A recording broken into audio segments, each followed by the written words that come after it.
ظلمنا أنفسنا وإن لم تغفر لنا وترحمنا لنكونن من الخاسرين আমার সাথে সবাই পড়েন ربنا ظلمنا أنفسنا وإن لم تغفر لنا وترحمنا لنكونن من الخاسرين আয় আল্লাহ আমি আমার নিজের নফসের উপরে গুনাহ করেছি জুলুম করেছি অন্যায় করেছি অত্যাচার করেছি রব্বুল আলামিন তুমি যদি আমাকে ক্ষমা না করো তুমি যদি আমাকে maaf না করো তাহলে আমি তো ক্ষতিগ্রস্তের মধ্যে পড়ে যাব এই আয়াত কারিমা নামাজের মধ্যে আমরা পড়ি কি পড়ি না বলেন কখন পড়ি মোনাজাতে পড়ি কখন পড়ি এই দোয়াটা জানে না এমন কোন মানুষ নাই দেখেন আপনি যখন জন্মগ্রহণ করেছেন যখন বুঝতে শিখেছেন হাঁটতে শিখেছেন একটু পড়তে শিখেছেন জানেন বুঝেন তখন থেকে কিন্তু এই দোয়াটা পড়েন না আচ্ছা আপনি জানেন কি বলেন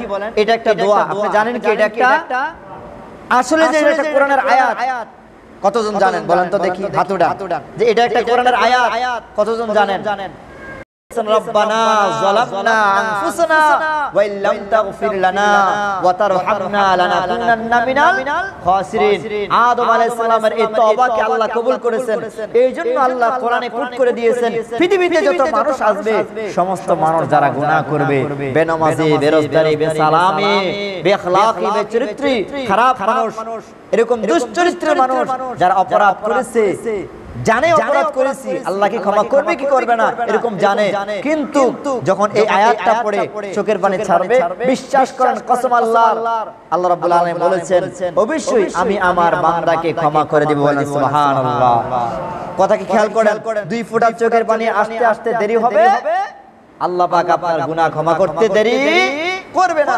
বলেন সুবহানাল্লাহ হযরত আদম আলাইহিস সালাম ক্ষমা চাইলেন ক্ষমা কার কাছে চাইছেন জোরে বলেন সবাই বলেন না কার কাছে চাইছেন আমরা ক্ষমা চাইবো কার কাছে হযরত আদম আলাইহিস সালাম আল্লাহর কাছে ক্ষমা চাইছেন আল্লাহর কাছে যখন ক্ষমা চেয়েছেন আল্লাহ পাক তাকে ক্ষমা করে দিলেন যে দিন আল্লাহ পাক তাকে ক্ষমা করে দিলেন সেই দিনটাই ছিল ইয়াউমে আশুরা অর্থাৎ 10 তারিখ মুহররমের 10 তারিখ ছিল সেই দিন শুধু আদম আলাইহিস সালাম না হযরত দাওয়াত দেওয়ার পরে কওমের লোকেরা কোনো কথাবার্তা শোনে না দাওয়াত শোনে না হযরত নূহ আলাইহিস সালাম বিরক্ত হয়ে গেলেন বিরক্ত হয়ে বললেন এই আমার কওমের লোকেরা অপেক্ষা থাকো আল্লাহর গজব তোমাদের উপর নাজিল হবে মাঝে মধ্যে আমরা যারা আছি এখানে মাঝে মধ্যে বরদোয়া দেই কি দেই না মানুষের উপরে বরদোয়া দেই তোর উপর ঠাড়া পড়ে তোর উপর গজব পড়ে বলি কি বলি না বিরক্ত হয়ে অথবা জরগাজাতি করে মানুষের প্রতি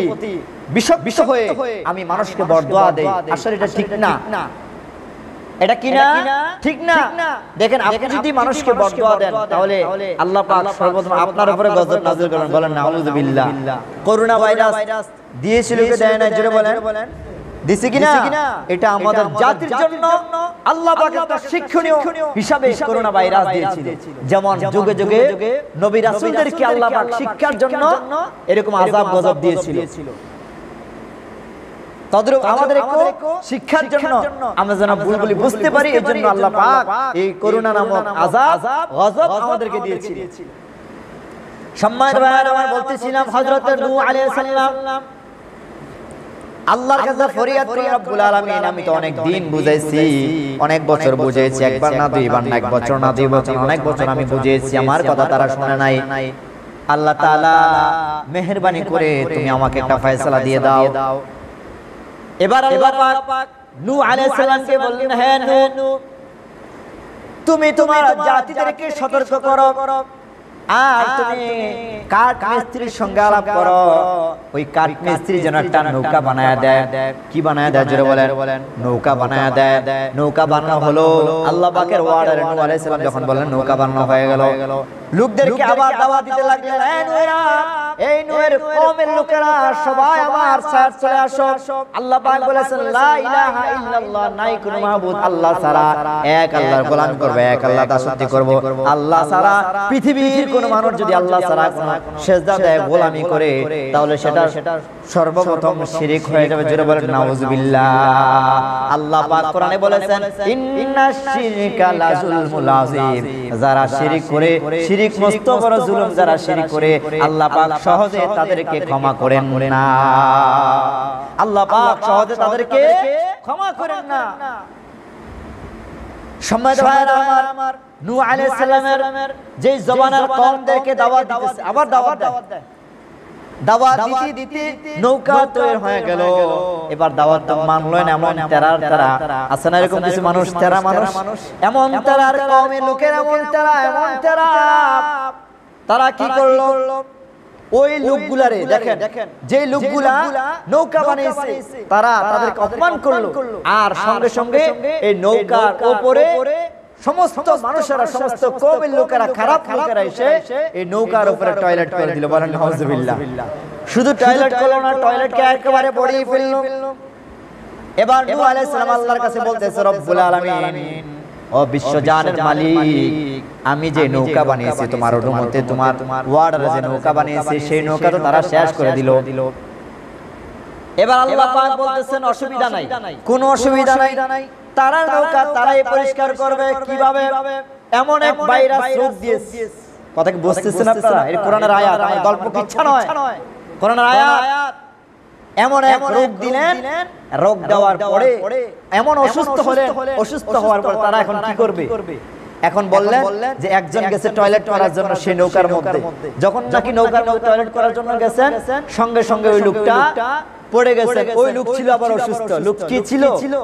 তার গায়ের মধ্যে এমন একটা অসুস্থ দেখা দিয়ে গেছে যে সে আর বাঁচতে পারবে না। সে যখন টয়লেট করতে গেছে, টয়লেট করার জন্য যখন পড়ে গেছে, তখন সে পুনরায় সুস্থ হয়ে গেছে। টয়লেট করার জন্য যখন পড়ে গেলেন নৌকার মধ্যে, নৌকা থেকে উঠে সুস্থ। এই সুস্থ মানুষ যখন আবার বাড়ির মধ্যে আসলেন, সবাই তো দেখে আশ্চর্য হয়ে গেল। সবাই বলতেছে, কোথায় তুমি সুস্থ হয়ে গেলা? আল্লাহ পাক বলেন, এ নূহ, টেনশন করো না, তাদের ময়লা তাদেরকে দিয়ে আমি পরিষ্কার করাবো। সুবহানাল্লাহ। ওই যে গত সপ্তাহে বলেছিলাম, আল্লাহ পাক বলে, আল্লাহ রাস্তায় যারা থাকবে আল্লাহ রাব্বুল আলামিন তাদেরকে কি করেন বলেন? সাহায্য করেন। আল্লাহ কি করেন? সাহায্য করেন। ওয়া কানা হাক্কুন আলাইনা নাসরুল মুমিনিন, মুমিনদেরকে সাহায্য করা আমি আল্লাহর জন্য ওয়াজিব হয়ে যাচ্ছে। বলেন সুবহানাল্লাহ। আমার ভাইয়ারা, তখন এই নূহ আলাইহিস সালামের কওমের লোকেরা দেখতে পেল, কি এই অসুস্থ লোক তো ভালো হয়ে গেছে। তখন এই এক এক করে যত লোক অসুস্থ, সমস্ত লোক এসে নৌকার মধ্যে ডুবে এই নৌকার ময়লা সব পরিষ্কার হয়ে গেছে। জোরে বলেন সুবহানাল্লাহ। এবার আল্লাহ পাক রব্বুল আলামিন, নূহ কি হইছে? আল্লাহ পরিষ্কার হয়ে গেছে। কয় পরিষ্কার যেহেতু হয়ে গেছে, তুমি তোমার আবার কওমের লোকদেরকে দাওয়াত দাও, আবার দাওয়াত দাও। দেখেন, বিরক্ত হওয়া যাবে না, দাওয়াত দাও, তুমি আবার দাওয়াত দাও। আমরা যারা মুসলমান রয়েছি, একজন নামাজ পড়ে একজন নামাজ পড়ে না, একজন রোজা রাখে তো আরেকজন রোজা রাখে না, একজন পর্দা করে তো আরেকজন পর্দা করে না। আমাদের কাজ হবে আমরা যা যা ইসলামের আইন কারণগুলো মানি। আমাদের পাড়া প্রতিবেশী যারা আছে, আমার ছেলে মেয়ে যারা আছে, আমি তাদেরকে বিরক্ত না হয়ে তাদেরকে আমি দাওয়াত দেওয়ার জন্য প্রস্তুত, ঠিক কিনা বলে? বিরক্ত না হয়ে এক এক করে প্রত্যেককে আমি দাওয়াত দিব তো ইনশাআল্লাহ। এবার নূহ আলাইহিস সালাম আবার দাওয়াত দিতে লাগলেন, বিরক্ত না হয়ে। দাওয়াত দেওয়া প্রায় শেষ। এবার আল্লাহ পাক অর্ডার দিলেন, প্রত্যেক প্রাণী থেকে এক এক করে জোড়া তুমি নিয়ে নাও, তোমার নৌকার মধ্যে আরোহণ করো। কেন আরোহণ করো? আর তোমার লোকদেরকে জানায় দাও, কওমেদেরকে জানায় দাও, এমন সময় আসবে, প্লাবন হবে, বন্যা হবে, মানুষগুলি হাহাকার করবে, মানুষগুলি বাঁচতে পারবে না। মানুষ যতই চিন্তা দ্বারা, তাদের গবেষণা দ্বারা যতই কিছু আসুক না কেন, যে তারা বেঁচে যাবে, তারা বাঁচতে পারবে না। কারণ এমন বন্যা আমি দেব যে বন্যার কারণে তারা একজনও বাঁচতে পারবে না। খেয়াল করে শুনুন, হযরত নূহ আলাইহিস সালাম দাওয়াত দিলেন, আবার বললেন, হে কওমের লোকেরা, সাবধান সাবধান সাবধান, যে ব্যক্তি আমার নৌকার মধ্যে আরোহণ করবে না, আল্লাহ পাক বন্যা দিয়ে, গজব দিয়ে তোমাদেরকে ধ্বংস করে দিবে। এদের মধ্যে যে সমস্ত লোকেরা মানল না, তাদের মধ্যে নূহ আলাইহিস সালামের একটা সন্তান ছিল, নাম হলো কেনান। নাম কি বলেন? কেনান। কেনানও যার কাক দিয়ে বলছিল, না আমিও মানবো না, আমিও পাহাড় আছে, উঁচা উঁচা পাহাড় আছে, এই পাহাড়ের মধ্যে আমি দৌড়ে থাকবো অথবা বসে থাকবো, আমার কোনো সমস্যা হবে না।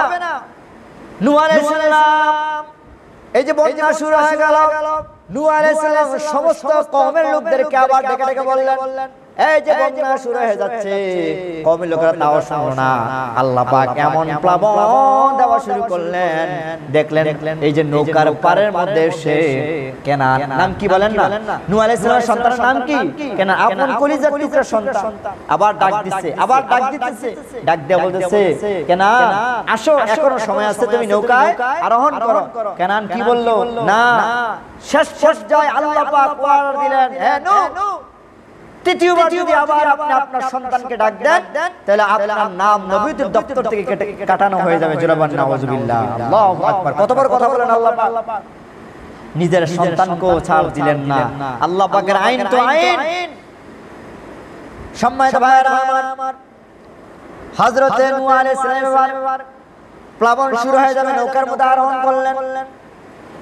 নৌকার মধ্যে আরোহণ করবেন, তার আগে আরেকটি বুড়ির ঘটনা। একজন মহিলা, বৃদ্ধ মহিলা বলেছিল, যেদিন এরকম ভয়াবহ বন্যা হবে সেদিন তুমি আমাকে বলবে, আমাকে অবগত করবে। যদি তুমি আমাকে অবগত করো, আমি তোমার নৌকার মধ্যে আরোহণ করব। বন্যা শেষ হয়ে গেল, প্লাবন শেষ হয়ে গেল, এই পৃথিবী ছারখার করে দিল, অর্থাৎ কওমের লোকদেরকে শেষ করে দিল। শেষ করে যাওয়ার পরে হঠাৎ করে কিছুদিন পরে যেন একটা বুড়ি আসতেছে, ডাক দিয়ে বলতেছে, বুড়ি আবার নূহ আলাইহিস সালামের কাছে আসতেছে, ডাক দিয়ে বলতেছে, নূহ বন্যা কি হয়ে গেছে? নূহ বন্যা কি হয়ে গেছে? কয় বুড়ি মা, আপনি কোথায় ছিলেন? আপনি কি জানেন না বন্যা তো হয়ে গেছে? কয় হায় হায়, বলো কি, বন্যা কখন হইছে? বলেন না আল্লাহু আকবার। ওই যে বলছিলাম, ওয়াকানা হাক্কান আলাইনা নাসরুল মুমিনিন। আরে মুমিনদেরকে সাহায্য করেন একজন, চিল্লায় বলেন তিনি কে? সুবহানাল্লাহি বিহামদিহি, সুবহানাল্লাহিল আযীম। শুধু নূহ আলাইহিস সালাম না, যেদিন নূহ আলাইহিস সালামের বন্যা প্লাবন হয়ে গেছে, যেদিন বন্যা প্লাবন হয়ে গেছে, বন্যা শেষ হয়ে গেছে, বন্যা থেকে মানুষ উদ্ধার পেয়েছে, সেই দিনই ছিল ইয়াউমে আশুরা। যেদিন বন্যা শেষ হয়ে গেছে সেদিন কি ছিল? ইয়াউমে আশুরা, অর্থাৎ মুহররমের এই 10 তারিখ। ভাইয়েরা আমার, আমরা তো মনে করি ইমাম হুসাইন রাদিয়াল্লাহু তাআলা আনহু শাহাদাত করার কারণে মনে হয় মুহররমের দাম বেড়ে গেছে। না, এই মুহররম কি শুধু ইমাম হুসাইনের সময় ছিল না, আগে ছিল। পৃথিবীর শুরু থেকে মুহররম ছিল। বলেন, পৃথিবী শুরু থেকেই তো মুহররম। শুধু এই দুইজন নবীর কথা না, আরেকজন আছে, আরো আছে অসংখ্য নবী। হযরত আইয়ুব আলাইহিস সালাম, আপনারা তো জানেন না, হযরত আইয়ুব আলাইহিস সালাম অসুস্থ লোক ছিল, কুষ্ঠ রোগ হয়েছিল। কি রোগ হয়েছিল? কুষ্ঠ রোগ হয়েছিল। ভালো করার কোনো ডাক্তার ছিল না, কোনো চিকিৎসা বিজ্ঞানী তখন ছিল না, এত কিছু। তিনি ভালো হয় না, সমস্যা হয়, তিনি আল্লাহর জিকির করতে করতে আল্লাহকে সব সময় স্মরণ করে, আল্লাহ তুমি আমাকে পোকামাকড় দাও, কোনো অসুবিধা নাই। এমন অবস্থা হলো, হযরতে আইয়ুব আলাইহিস সালামকে পোকা ধরতে তার জবানের মধ্যে পোকা চলে আসে। ভাইরা, আমাদের যদি অসুস্থ হই, আমরা তো অজ্ঞান হয়ে যাই, মানুষ বেহুশ হয়ে যায়। আল্লাহকে শুধু আমারে দেখে, আর কাউরে দেখে না। হযরত আইয়ুব আলাইহিস সালাম এই কথা বললেন না যে আল্লাহ আমারে শুধু দেখো, আর কাউকে দেখো না। আইয়ুব আলাইহিস সালাম যখন পোকা আস্তে আইয়ুব আলাইহিস সালামের জবানে চলে আসছে, জিহ্বার মধ্যে চলে আসছে, এই জিহ্বার মধ্যে পোকা আসে এবং পোকাগুলি মাঝে মধ্যে পড়ে যায়। ওই পোকাগুলি ধরে নিয়ে মুখে দেয়। কল্পনা কোরআনের আয়াত বলেন, কোরআনের আয়াত আল্লাহ পাক পরবর্তীতে নোট করে দিয়েছেন, নবীর মাধ্যমে আমাদেরকে জানিয়ে দিয়েছেন। সম্মানিত ভাইরা আমার, একটা পোকা যখন পড়ে যায়, পোকাটা আবার জিহ্বার মধ্যে চলে যায়, আর শেষ মুহূর্তে আল্লাহর কাছে ডাক দিয়ে বলতেছে, রব্বুল আলামিন, ও বিশ্ব জাহানের মালিক আল্লাহ, আমার জবানে পোকা আসছে, আমি কোনো অসুবিধা নেই, কোনো সমস্যা নেই রব্বুল আলামিন, আমার জবানে পোকা আসছে, কোনো অসুবিধা নাই, তবে তোমার নাম রহমান, তোমার নাম রহিম। আমার জবান যদি শেষ হয়ে যায়, আমার জিহ্বা যদি পোকা খেয়ে সারকার করে ফেলে, তোমার নাম রহমান, তোমার নাম রহিম, আমি কিভাবে তোমার নামটা জিকির করব? তোমার নাম রহমান, তোমার নাম রহিম, আমি কিভাবে তোমার নাম স্মরণ করব? বলেন না আল্লাহু আকবার। এতগুলি মানুষ আল্লাহর নামটা নিতে পারলেন না, বলেন আল্লাহু আকবার। জাকারিয়া আলাইহিস সালামকে দৌড়াইতে গিয়ে এক গল্প করছি না, কোরআন আয়াত বলছি, কোরআন আয়াতের আলোচনা করতেছি। সম্মানিত ভাইরা আমার, খুব খেয়াল করবেন। এই যে যেহেতু মুহররম মাসের তাৎপর্য, মুহররম মাস কোত্থেকে আসছে তা আপনাদেরকে বোঝানোর চেষ্টা করতেছি ইনশাআল্লাহ। হযরত ইউনূস আলাইহিস সালাম তার কওমের লোকের এরকম তারা লোক ছিল, লোকেরা মানতো না কোনো কিছু মানে না। 3 দিন যাবত এলাকা থেকে তিনি বাইরে হয়ে গেলেন, যেহেতু লোকেরা মানে না, কারণ এই এলাকার মধ্যে গজব আসতেছে। কি আসতেছে জোরে বলেন? গজব আসতেছে। এলাকার মধ্যে গজব আসবে, ইউনূস আলাইহিস সালামের এলাকার মধ্যে নাই। আল্লাহ পাক তাকে অর্ডার দিলেন আর তিনি বাঁচার জন্য চলে গেলেন। তবে হ্যাঁ, যে লোক না বলে চলে যায় আল্লাহ পাক সেটা কখনো পছন্দ করেন না। ডুবে পড়ে সরকার হয়ে যাবে, তোমরা নেমে যাও, এরকম যখন ঘোষণা আসলো কেউ নামে না। পরবর্তীতে টস হলো, বলেন কি হয়েছে? টস। যখন টস হলো, টস হওয়ার সঙ্গে সঙ্গে হযরতে ইউনূস আলাইহিস সালামের নাম আসলো। দ্বিতীয়বার টস হলো, ইউনূস আলাইহিস সালামের নাম আসলো। তৃতীয়বার যখন টস হলো, ইউনূস আলাইহিস সালামের নাম আসলো। এতবার নাম আসার কারণ হলো ইউনূস তো নবী, একজন পয়গম্বর। আল্লাহ পাক রব্বুল আলামিন এই পৃথিবীতে যত পয়গম্বর নাযিল করেছেন, যত পয়গম্বর সৃষ্টি করেছেন, যত পয়গম্বর পৃথিবীতে আসছেন, সমস্ত পয়গম্বরদেরকে আল্লাহ পাক সৌন্দর্য দিয়ে পাঠিয়েছেন। কোন সুবহানাল্লাহ।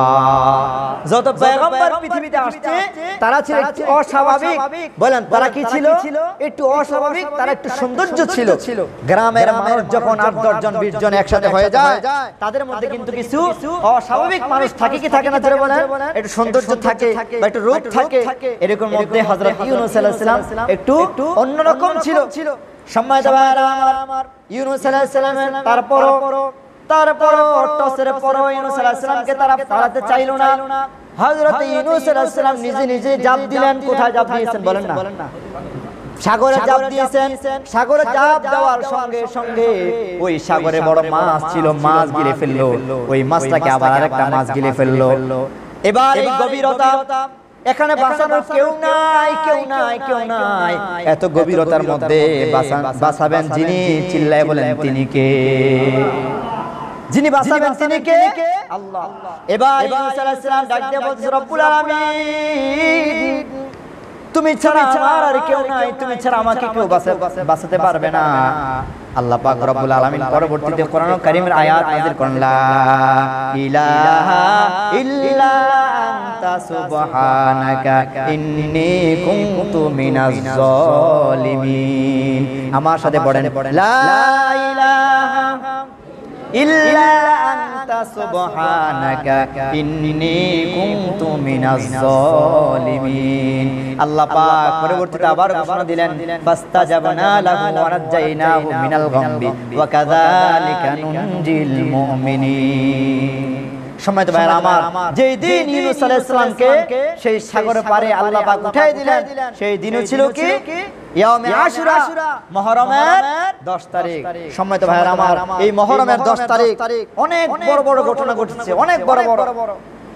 আবার বিশেষ করে আমরা যারা বাঙালি আছি, আমরা যারা মুসলমান আছি, অথবা যারা শিয়া আছি, গোটা পৃথিবীর মধ্যে সমস্ত মুসলমানদের মধ্যে কলিজার মধ্যে আঘাত দিয়েছে যে বিষয়টা, সেই বিষয় হচ্ছে ইমাম হুসাইন রাদিয়াল্লাহু তাআলা আনহু শাহাদাত বরণ করেছিলেন সেই মুহররমের 10 তারিখে। সেই বড় ইতিহাস, এই ঘটনা আজকে বলতে পারবো না, আগামী সপ্তাহে ইনশাআল্লাহ কারবালার যে ইতিহাস, এই কারবালার ইতিহাস আগামী সপ্তাহে বলবো বলেন ইনশাআল্লাহ। আর বিশেষ করে এই মুহররম মাসের 10 তারিখে রাসূল সাল্লাল্লাহু আলাইহি ওয়াসাল্লাম যখন মক্কা থেকে মদিনায় গেলেন, মদিনা যেয়ে দেখেন মদিনাবাসী ইহুদিরা রোজা রাখতেছে। ইহুদিদেরকে জিজ্ঞাসা করলেন, তোমরা এই দিন রোজা রাখার কারণ কি? তখন ইহুদিরা রাসূল সাল্লাল্লাহু আলাইহি ওয়াসাল্লামকে ডাক দিয়ে বলতেছে যে আমরা রোজা রাখি এই দিন আমাদের নবী হযরত মূসা আলাইহিস সালাম, বলেন আমাদের নবী হযরতে মূসা আলাইহিস সালাম ফেরাউনের কবল থেকে আল্লাহ পাক বাঁচিয়ে দিয়েছিল, এজন্য শুকরিয়া হিসেবে আমরা রোজা রাখি। আমরা এই শুকরিয়া হিসেবে একটা রোজা রাখি। রাসূল সাল্লাল্লাহু আলাইহি ওয়াসাল্লাম আসলেন, আসার পরে সাহাবীদেরকে বললেন, আগামী বছর থেকে তোমরা রোজা রাখবে, তবে ইহুদিরা রাখে এক রোজা, আমরা যারা রয়েছি আমরা রাখবো কয় রোজা? 2 রোজা। বলেন আমরা রাখবো কয় রোজা? ইহুদিরা যদি রাখে একটা, ইহুদিদের সাথে আমাদের মিল রাখা যাবে না। বলেন ইহুদিদের সাথে আমাদের মিল রাখা কি যাবে না? ইহুদিদের সাথে মিল না রেখে আমরা বেশি রাখবো, কারণ আমরা তো হকদার বেশি। আমরা রাখবো কয় রোজা? 2 রোজা, তখন থেকে রাসূল সাল্লাল্লাহু আলাইহি সাল্লাম প্রত্যেক বছরই রোজা রাখার চেষ্টা, তবে রাসূল সাল্লাল্লাহু আলাইহি সাল্লাম কিন্তু ওই পরবর্তীতে সময় পান নাই, তিনি ইন্তেকাল হয়ে গেছেন। তবে এই কথাটা রিওয়ায়াত দিয়ে বলেছেন যে তোমরা এই মুহররম মাস যখন আসবে, মুহররমের 9 এবং 10 তারিখ তোমরা কি রাখবে? সবাই বলেন মুহররমের 9 এবং 10 তারিখ কি রাখবে? রোজা রাখবে। এই রোজা রাখার তৌফিক আমাদেরকে দান করুন, জোরে বলেন আমিন। সবাই বলেন আমিন। মুহররমের রোজা, আর রোজা রাখলে কি হবে? রোজা রাখলে আল্লাহ রাব্বুল আলামিন বলেছেন পূর্বের 1 বছরের গুনাহ আল্লাহ পাক ক্ষমা করে দিবেন, জোরে বলেন সুবহানাল্লাহ। আল্লাহ পাক আমাদেরকে সকলকে এই